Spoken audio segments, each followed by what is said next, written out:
there, you're watching Rose Squad Reviews, and today we're going to do a review on the anime Sweetness and Lightning.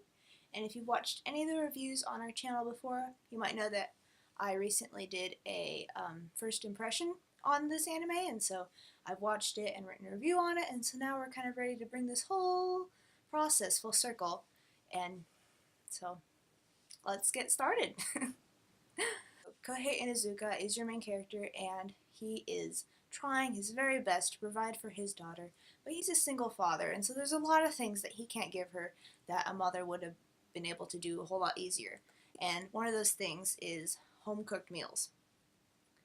And this is kind of a gap in his daughter's life that he decides he wants to fill, and the ability to do this kind of comes when he meets Ida Kotori, who is a girl that actually goes to his school where he teaches, and her mom has a restaurant, and she's also kind of a famous cook. And so Kotori has grown up eating all this good food, and she has really a passion for it. However, Kotori's mom is often absent due to being kind of a famous cook and appearing on television, and so a lot of the times Kotori has to eat at home by herself.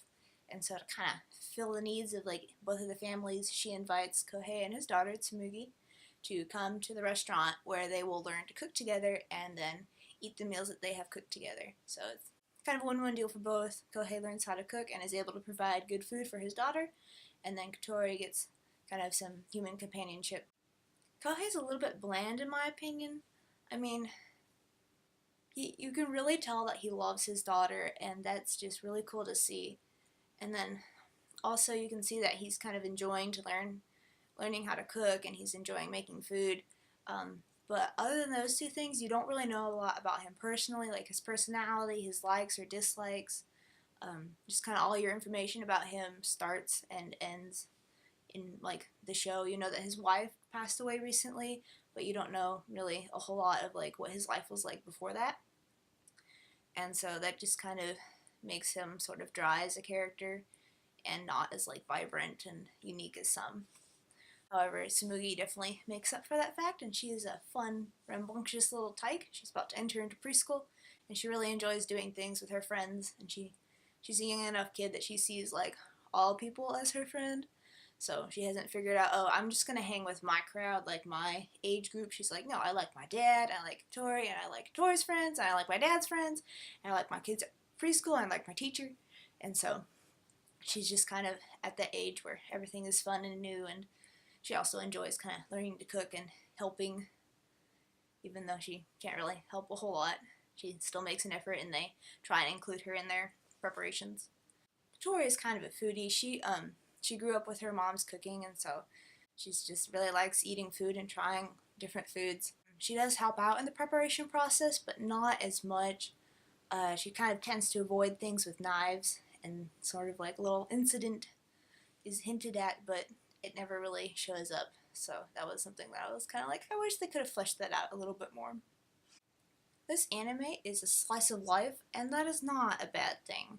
It actually works very well with this kind of genre. It's not the kind of anime where you can watch like random episodes and skip around. There is a linear plot, but the plot focuses much more on like the day-to-day aspects of the characters instead of like this happens and then this happens and then it's finally leading up to this.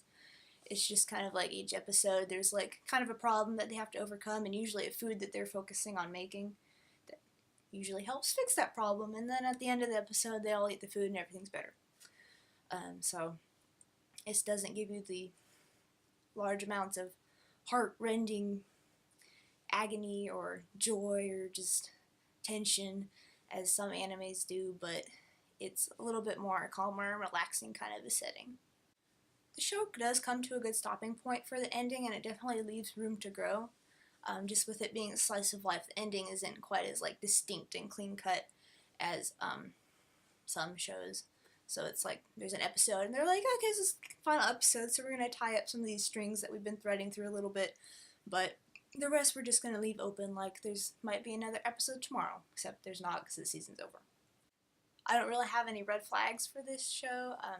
You're pretty much going to be okay watching it with, you know, everyone of the family, parents, brothers and sisters, younger cousins, your dog, I don't know. The animation for Sweetness and Lightning is not as smooth and detailed as some shows out there. However, there's an emphasis put on the food, and there's like a lot of shots of, you know, the preparation process and plenty of like wonderful mouth-watering visuals that will just make you want to go eat something after watching an episode. The opening is very light and upbeat, and I think it fits the show. It's just kind of catchy, and you're just all like, yay, and bouncy and stuff. Ending, I don't even think I watched it through all the way, which tells you how bad this is. Usually I watch the ending, but it just never really. So I watched it on Crunchyroll, and so there's commercials at the end, and then I'm like, defy you, turning off, so I don't have to watch the commercial. And finally, just a few ending details about the show. It is based off of a manga by the same name, and one of the fun little things about the manga is at the end of the chapters they'll have like the recipe for the dish that they worked on in the chapters.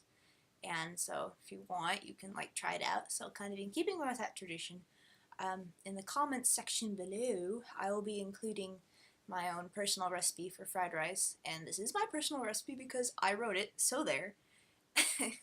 However, it's kind of an open recipe and pretty easy to modify. So it's probably similar to like any other fried rice recipe out there. But that will be for your personal enjoyment if you so desire. And there are no fillers in this anime. It's 12 episodes long. You can watch it on Crunchyroll. Yeah. I was gonna like eat something while I was doing this review, but then I decided that'd probably be bad manners, and I don't want a video of myself eating and talking at the same time on the internet. So I might just go eat something now, and I encourage you to do the same because we all need food to survive. So, bon appetit.